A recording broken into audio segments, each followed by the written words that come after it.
کہ ہم کوئی بھی عبادت، کوئی بھی حکم جو ہم پر فرض ہوا، اس کے پیچھے کسی لاجک کا ہونا یا کسی سائنسی ٹیکنیک کا ہونا ضروری ہے کہ بھائی ہر عبادت، ہر حکم کے پیچھے کسی نہ کسی لاجک کا ہونا ضروری ہے۔ دیکھیں بعض چیزیں جو ہوتی ہیں وہ مقصود ہوتی ہیں اور بعض چیزیں غیر مقصود ہیں۔ جس عبادت کے بارے میں ہماری عقل میں کوئی بات سمجھ آئے گی، ہم اس عبادت کو تو کریں گے یا اس حکم کو تو ہم مانیں گے۔ جو عبادت ہماری عقل اسے تسلیم نہیں کر رہی، ہمیں اس کے بارے میں سمجھ نہیں آ رہی کہ بھائی اس کا مقصد کیا ہے، ہم اس عبادت کو نہیں کریں گے۔ Hamza Siddiq Official, like, share, and subscribe. بہت سے ذہین لوگ، پڑھے لکھے لوگ، نوجوان طبقہ، اور اس کے ذہن میں ایک سوال ضرور پیدا ہوتا ہے کہ ہم کوئی بھی عبادت، کوئی بھی حکم جو ہم پر فرض ہوا، اس کے پیچھے کسی لاجک کا ہونا یا کسی سائنسی ٹیکنیک کا ہونا ضروری ہے۔ سب سے پہلے تو یہ بات سمجھیں کہ اللہ تعالیٰ کی ذات لامحدود ہے اور انسان کی ذات محدود ہے۔ ہماری عقل کی ایک حد مقرر ہے، اس حد تک ہی ہم کسی بھی بات کو سمجھ سکتے ہیں، اور خدا پاک کی جو ذات ہے وہ ایک لامحدود ہے، اور نہ ہی ہمارا مطالبہ درست ہے کہ بھائی ہر عبادت، ہر حکم کے پیچھے کسی نہ کسی لاجک کا ہونا ضروری ہے۔ اللہ تعالیٰ قرآن پاک میں سورہ انبیاء آیت نمبر 28 میں فرماتے ہیں لا يسأل عما يفعل وهم يسألون، یعنی اللہ سے اللہ کے کاموں کے بارے میں سوال نہیں کیا جائے گا، اور مخلوق سے ہر چیز کے بارے میں سوال کیا جائے گا۔ دیکھیں بھائی، عبادت کا مطلب وہ بندگی ہے اور عاجزی ہے۔ انسان اپنی عقل کو، اپنی خواہشات کو اپنی مرضی کے مطابق نہیں کر سکتا، اس میں اللہ تعالی کا حکم ضروری ہے۔ اگر ہم یہ کہیں کہ بھائی ہر عبادت کے پیچھے کسی نہ کسی لاجک کا ہونا ضروری ہے، تو یہ عبادت تو سرے سے رہی نہیں، یہ تو ایک سوداگری بن گئی کہ بھائی جس عبادت کے بارے میں ہماری عقل میں کوئی بات سمجھ آئے گی، ہم اس عبادت کو تو کریں گے یا اس حکم کو تو ہم مانیں گے۔ جو عبادت ہماری عقل اسے تسلیم نہیں کر رہی، ہمیں اس کے بارے میں سمجھ نہیں آ رہی کہ بھائی اس کا مقصد کیا ہے، تو ہم اس عبادت کو نہیں کریں گے۔ تو یہ اللہ تعالیٰ کے ساتھ ایک سوداگری ہو جائے گی۔ مثال کے طور پر اب فجر میں 2 رکھتے ہیں، ظہر میں 4 ہیں، مغرب میں 3 ہیں، عشاء میں 4 ہیں۔ کیوں ہیں؟ اس کے پیچھے کوئی لاجک نہیں ہے۔ اللہ تعالیٰ نے ہم پر یہ حکم فرض کیا کہ بھائی ظہر پہ آپ نے 4 رکعتیں پڑھنی ہے، مغرب کے لیے 3 ہیں، فجر کے لیے 2 ہیں۔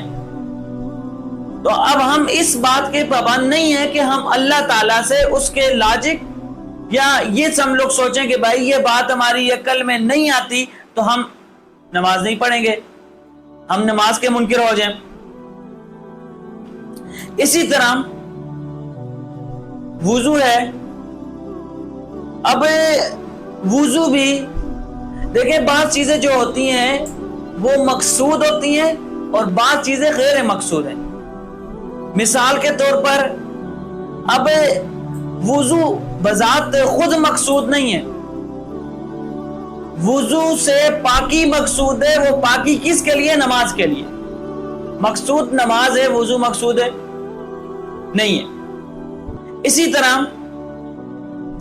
اب عمرے کے لیے جاتے ہیں، عمرے میں عمرہ کیا جاتا ہے ثواب کے لیے، عمرہ تو مقصود ہے لیکن اس سے پہلے جو ماقبل اس کے لیے شرط ہے کہ بھائی احرام ہونا ضروری ہے، احرام مقصود نہیں ہے۔ اسی طرح ہم جب کعبے کا طواف کرتے ہیں تو کعبے کے طواف میں ہمارے لیے یہ حکم ہے کہ ہم کعبے کا طواف کریں گے اور الٹی سائڈ سے اپنے چکروں کو شروع کریں گے۔ اب اس میں کوئی لاجک ہونا ضروری نہیں ہے کہ بھائی الٹی ہی سائڈ سے کیوں ہے، ہم اس کو سیدھی سائڈ سے کریں۔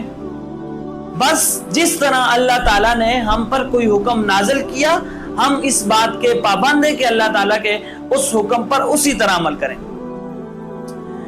اب بعض چیزوں کے ظاہری طور پر فوائد بھی ہوتے ہیں، بعض عبادات کے فائدے موجود ہیں، جیسا بتایا جاتا ہے کہ بھائی روزے کا فائدہ یہ ہے کہ روزے سے انسان کی صحت بہتر ہوتی ہے۔ زکوٰۃ ادا کرنے کا فائدہ یہ ہے کہ بھائی جب ہم زکوٰۃ ادا کریں گے تو اس سے غرباء کو فائدہ ہوگا۔ اسی طرح جو آپ زکوٰۃ ادا کریں تو غرباء کو فائدہ ہے، روزہ رکھیں تو آپ کی صحت بہتر ہوتی ہے۔ نماز ہے، نماز سے انسان کے ذہن کو سکون ملتا ہے۔ ہم دین پر عمل کرنے کے لیے اگر ہم فائدوں کو ہی تلاش کرتے رہیں گے تو کل کوئی کہنے والا یہ بات کہے گا کہ بھائی آپ لوگ کہتے ہیں کہ نماز میں ورزش ہے، نماز میں ذہنی سکون ہے، اب آپ نماز کو چھوڑ دیں، وہی ورزش نماز کے بغیر کر لیں، ذہنی سکون کے لیے آپ واک کر لیں، آپ صبح صبح کہیں چہل قدمی کر لیں۔ ہمارا مقصد بنیادی یہی ہے کہ ہم لوگوں نے عبادت کا جو ہم پر حکم ہے، جس طرح حکم ہے ہم نے اسے صرف ہم تسلیم کر دیں۔ یاد رکھیں کہ شیطان نے بھی کوئی نہ کوئی لاجک ہی ڈھونڈا تھا اس وقت۔ اس نے کہا کہ بھائی آدم علیہ السلام کی جو پیدائش ہوئی وہ ایک مٹی سے ہوئی، میری پیدائش ایک آگ کے ذریعے ہوئی، مٹی ادنا ہے، زمین پر رہتی ہے، آگ مٹی سے اعلیٰ ہے، تو میں آدم کو سجدہ نہیں کروں گا۔ اس کے اسی انکار کی وجہ سے اللہ تعالیٰ نے اسے جنت سے نکال دیا، آج وہ در بدر کی ٹھوکریں کھا رہے۔